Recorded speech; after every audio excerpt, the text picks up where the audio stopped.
La team, dans cette vidéo, on va étudier 5 crossovers légendaires que vous avez tous déjà vus en NBA. On va les étudier dans le détail pour que vous puissiez gagner tout vos 1 contre 1, marquer plus de points en match et briser la cheville de tous vos adversaires. Donc si tu veux crosser comme un joueur NBA, t'es sur la bonne vidéo. Cette vidéo est en partenariat avec Fanatics. On en parlera un peu plus tard dans la vidéo. On va passer maintenant au premier crossover. C'est parti!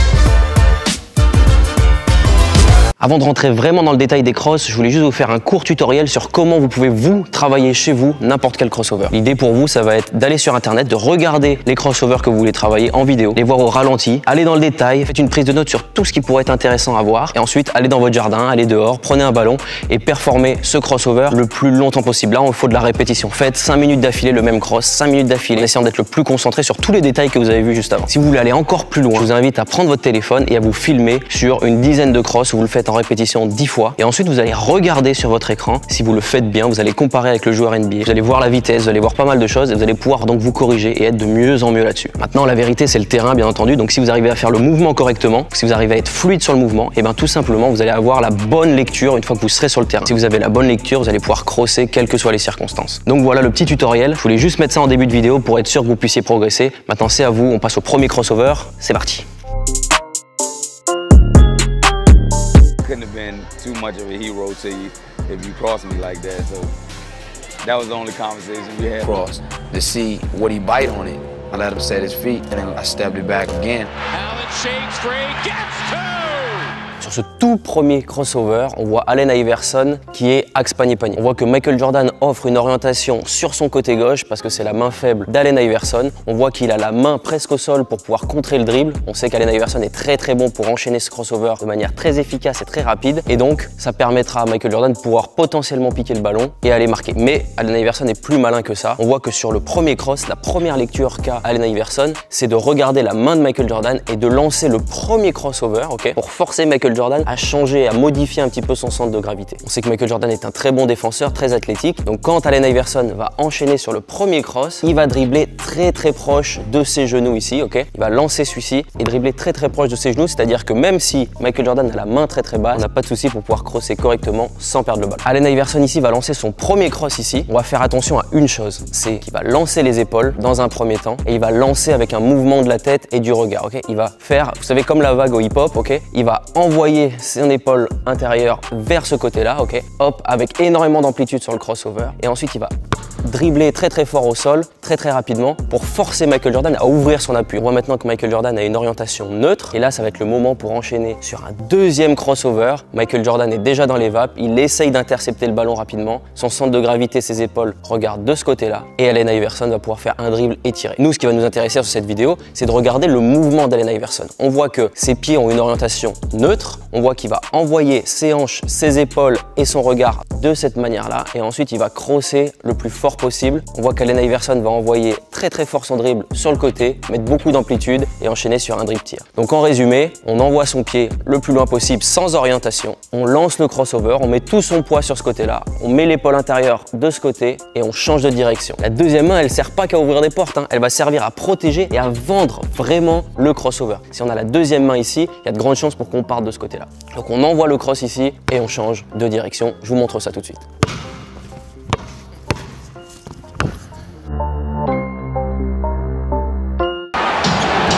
Jordan, open, Chicago with the lead. Watch Jordan's left hand here as he gives Russell the push. The referee can't see that. Jordan frees himself up for a clean look. The greatest thing about Jordan is Le deuxième cross, quoi de mieux que le dernier shoot de Michael Jordan sous le maillot des Bulls. On va voir ce cross parce qu'il est légendaire et il n'est pas si compliqué à faire. Ce qu'il faut garder en tête, c'est la lecture sur ce cross, Donc Michael Jordan démarre ici, au niveau de la ligne à 3 points. Tous les autres joueurs sont écartés. Il y a 3 joueurs ligne de fond, il y en a un à 45 degrés à l'opposé. On lui laisse la place pour qu'il puisse jouer son 1 contre 1. Il va lancer son premier dribble, son deuxième dribble, il va ramener le ballon et il va être 100% dans la lecture. Mais il y a 2-3 choses qui vont être intéressantes de voir quand on va voir voir la mécanique de course et la mécanique de cross qu'il va utiliser. En fait, Michael Jordan, sur son deuxième appui, quand il va croiser l'appui, on va voir qu'il va pas étendre la jambe complètement. Et ça, c'est intéressant parce qu'en fait, si on étend la jambe complètement, on perd de la vitesse, on perd de la poussée, ok?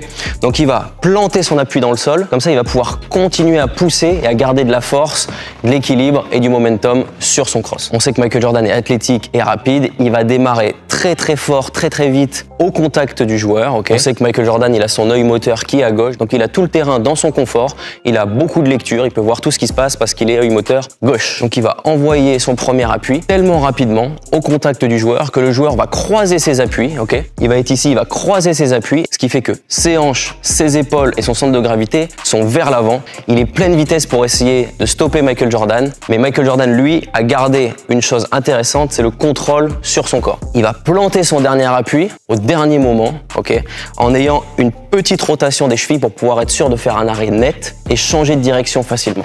On sait que Michael Jordan met la deuxième main pour pousser légèrement, mais c'est pas ce qu'il y a de plus important dans cette vidéo. On va voir la lecture, le centre de gravité. Michael Jordan est très bas. Si on regarde son deuxième genou, il est quasiment au sol ici, ce qui fait qu'il est toujours en pleine vitesse, il est toujours ancré dans le sol et qu'il peut changer de direction très rapidement. Donc Michael Jordan arrive ici, pose son appui pour pouvoir continuer à pousser, a une petite orientation, change de direction, et là, vu que le joueur est en pleine vitesse ici, c'est très dur pour pouvoir revenir. Michael Jordan est très bas, ce qui fait qu'il va pouvoir se remettre dans ses appuis et pouvoir tirer en étant très équilibré. Je vous montre ça tout de suite.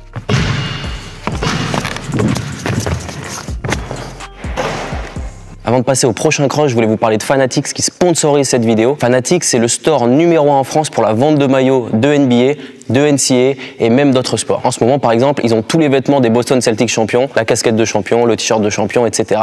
Et il y a aussi énormément de réductions en ce moment sur leur site. Je vous invite à aller voir ça dans la description. Je vous mets également un QR code juste ici. Donc voilà, merci à eux de soutenir ma chaîne YouTube et mon travail. Allez y jeter un coup d'œil, ça vaut vraiment le détour. On retourne au crossover, c'est parti. On him now. This is screens to get Brooks off of him. Oh, he crossed him over. Let Brooks fly by. Oh, no.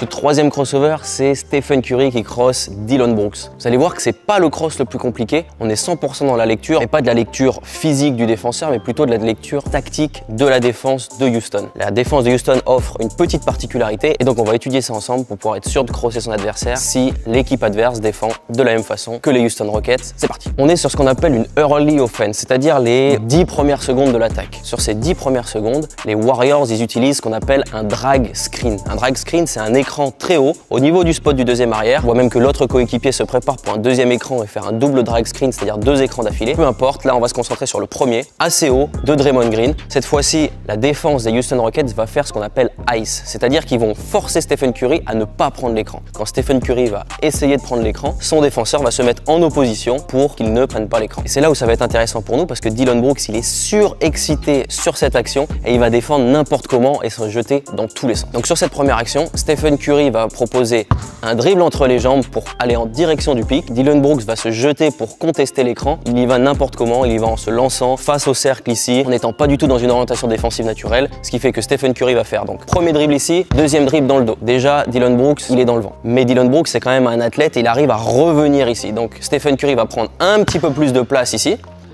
Et là, Draymond Green va revenir pour poser l'écran. Il va poser l'écran pas correctement, mais il va revenir pour poser l'écran. Et là, Stephen Curry va faire exactement la même chose, c'est-à-dire un dribble entre les jambes ici pour que Dillon Brooks vienne en contestation de l'écran. On dribble fort devant soi. Dillon Brooks est loin derrière. On va pouvoir faire un ou deux dribbles pour pouvoir s'écarter le plus possible et se retrouver ici pour pouvoir faire une feinte de tir et tirer. Comme j'ai dit tout à l'heure, Dillon Brooks est en pleine vitesse, il est surexcité, donc il va mordre à la feinte et on va pouvoir tirer derrière. La chose sur laquelle j'ai envie que vous vous concentriez, c'est la chose suivante. La lecture défensive, elle se fait sur les deux joueurs qui sont sur la ligne de fond. On a Klay Thompson qui est ici, qui est un bon shooter. Et on a un joueur à l'opposé qui défend le pick and roll loin, c'est-à-dire qu'il va avoir un pied dans la raquette. Donc si Stephen Curry va vers le cercle, ce joueur-là va venir aider, parce qu'en NBA on aide côté balle sur une défense ouverte, et le joueur à l'opposé va venir aider aussi. Ce sont deux joueurs de petite taille, mais peu importe. Donc là, si Stephen Curry va dribbler vers la raquette, on va venir fermer, même si ça va pas être très grandiose. Donc Stephen Curry va s'arrêter à 3 points, va laisser Klay Thompson à 0 degré et va pouvoir enchaîner sur un tir. Je vous montre ça tout de suite.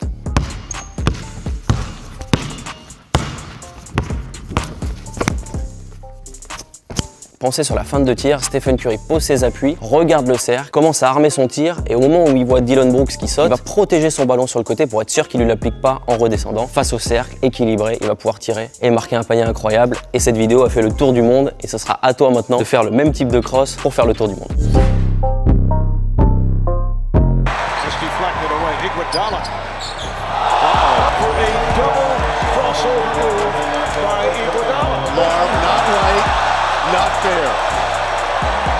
This will be on every highlight tonight. Un crossover, encore une fois, très facile et très efficace, c'est le crossover d'André Iguodala sur Ty Lawson. C'est un crossover qui est efficace à 99,9% des cas parce qu'on est sur de la contre-attaque et on est sur quelque chose de rapide, quelque chose où le défenseur il est en train de se rechercher, de trouver un équilibre. C'est quelque chose de très efficace parce qu'en fait le défenseur il est en reculant, donc il est en train d'essayer de trouver son équilibre et nous on va enchaîner 2 crosses d'affilée d'une manière très précise, facile à faire et qui est dévastateur pour sûr. Donc ça, je compte sur vous, vous allez le faire en match, aux entraînements et sur les playgrounds, etc., etc., etc. Et vous allez faire tomber du monde. Je vous montre ça tout de suite. Donc là, on a Iguodala qui dribble sur sa main gauche ici. Il va enchaîner. Il voit que Ty Lawson va essayer d'ouvrir ses appuis face à lui pour essayer de couper la course. On est sur de la contre-attaque ici. Il va enchaîner par un dribble dans le dos, mais pas n'importe quel dribble dans le dos. Un dribble dans le dos, on va mettre de l'amplitude dans le mouvement. C'est-à-dire qu'il va devoir changer un petit peu sa course pour aller chercher la balle très loin ici. Et une fois qu'il a envoyé ce cross là, il va pouvoir changer de direction devant. Le défenseur étant en train de reculer, il est sur ce qu'on appelle sur ses talons, c'est-à-dire il est en train de reculer, il n'est pas équilibré du tout, son poids du corps est totalement vers l'arrière et donc là, il doit changer 2 fois de direction très rapidement et bien sûr, n'importe qui perdrait son équilibre dans ces situations. Donc je répète, un dribble dans le dos loin, un cross devant, le défenseur est parti et on va pouvoir aller finir vers le cercle. Je vous montre ça tout de suite avec un tout petit peu de technique là-dessus. On arrive là. On fait un grand dribble dans le dos et sur le dribble dans le dos ici, on va aller chercher loin derrière, ok? On va aller chercher de l'autre côté de l'axe de son corps, ok? Même en ayant une petite rotation et on va planter son appui dans le sol en étant le plus loin possible pour pouvoir aller chercher le cross. Là, le défenseur, il va être concentré sur ce sur quoi il peut se rattraper, c'est-à-dire pas forcément le centre de gravité d'André Iguodala, mais plus le ballon. Donc plus on va dribbler large, plus le défenseur va se décaler et va jouer en fonction de ça, ok?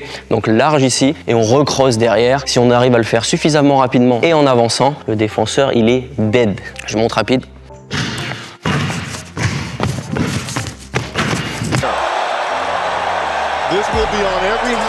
Chris Paul fait super bien ce cross. Je vous invite à faire exactement la même chose si vous voulez briser toutes les chevilles de tous les défenseurs. J'espère que ce crossover vous a fait kiffer. On passe maintenant au 5e. Hard one-on-one here. Yeah, James doubling up the Clippers. Clean up on aisle 3. Clean up on aisle 3. Someone call someone. Here it is from up top. Ouch. Count it. Let's take a look. Allow me to have this dance. Down goes Johnson. Too much sauce. Pour ce 5e et dernier cross, je voulais vous montrer James Harden, un cross qui fait tout le temps et qui marche quasiment à chaque fois. Le cross se fait en 2 temps. D'abord, il y a la préparation et ensuite il y a le cross en lui-même. Je vais vous expliquer ça tout de suite. À chaque fois que James Harden a une isolation, on se rend compte d'une chose, c'est qu'il va multiplier les crosses presque sur place. Souvent, ce qu'il fait, c'est dribble devant, dribble entre les jambes, dribble devant, dribble entre les jambes. Il avance très légèrement. En fait, il fait ça pour que le défenseur tente quelque chose, tente d'intercepter le ballon, bouge ses appuis et ensuite lui, avec sa réactivité, il va pouvoir tout simplement crosser le joueur et aller à l'opposé de ce que le défenseur veut faire. Et c'est exactement ce qui se passe sur ce crossover. Donc là, on a la préparation de James Harden ici, où il va faire cross devant, cross entre les jambes, cross devant, cross entre les jambes. Il peut le faire à l'infini, c'est-à-dire qu'il va faire ça. Et il va attendre que le défenseur morde à une feinte pour pouvoir aller profiter de sa faiblesse, du fait qu'il est mordu à quelque chose et de pouvoir aller scorer derrière. Ici, James Harden va faire un cross devant. Au moment de ce cross-là, Wesley Johnson va essayer de piquer le ballon. Grosse erreur. Dribble entre les jambes, le temps qu'il y ait la réaction, Wesley Johnson a tout son poids vers l'avant. James Harden va dribbler vers le cercle, ok? Il va poser le contact avec ses épaules ici, ok? C'est-à-dire qu'il va rester droit, il va rester gainé, il va mettre son centre de gravité vers l'avant et va proposer un contact droit et direct sur Wesley Johnson. Wesley Johnson fait une superbe défense là-dessus. Le seul souci, c'est que Wesley Johnson va mettre tout son poids vers l'arrière. On sait que James Harden est costaud, voire même un petit peu gros, et ça met tout son poids vers l'arrière. Et là, Wesley Johnson perd son équilibre. Et là, James Harden va faire un dribble de recul pour se mettre derrière la ligne à 3 points. Alors, ce qu'il fait de vous à moi, c'est marcher en France, c'est-à-dire ça fait marcher. Nous, on peut le faire en posant le dribble dribble ici et on ramène l'appui. Ok, ça peut être intéressant. Moi, je suis droitier, donc ça va être dur de faire ce cross-slide, shooter main droite. Faut être très gainé, faut avoir les abdos extrêmement contractés. Mais l'idée, c'est ça, créer le contact, mettre son défenseur avec tout son poids vers l'arrière et revenir pour pouvoir tirer. Maintenant, il y a quelque chose qui est extrêmement intéressant sur cette vidéo et que je veux absolument que vous soyez capable d'utiliser. James Harden attend 1, 2, 3 secondes histoire de bien humilier le défenseur qui est par terre avant de tirer. Mais pas que, c'est-à-dire que là, il attend, le gars se relève, il tire et là, il va faire une célébration de ouf pour pouvoir encore plus enfoncer le clou. Et ben, je veux que vous fassiez la même chose. Si vous faites ce crossover là,